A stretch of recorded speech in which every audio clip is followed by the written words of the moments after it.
The bottle filling production line is mainly composed of a bottle unscrambler, a filling, stoppering, capping, and screwing machine, and a self-adhesive labeling machine. The production line is suitable for automatic packaging of eye drops, essential oils, liniments, and other bottles, stoppers, and caps. Select the mode of bottle unscrambler for plastic bottles, according to the glass bottle.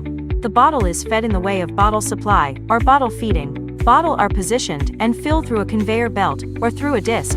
Select single station and double station models according to the filling capacity and bottle type. Automatic filling can be carried out in a disc positioning mode or a linear mode. Filling metering plunger pump and peristaltic pump are optional.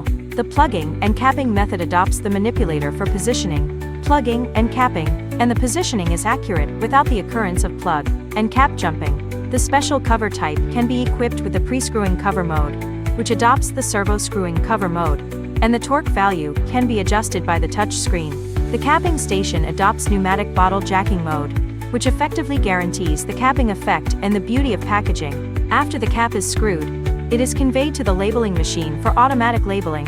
According to the user's needs, we can choose the ways of ribbon coating, thermal transfer printing, code spraying, etc. After labeling, we can collect bottles and complete the packaging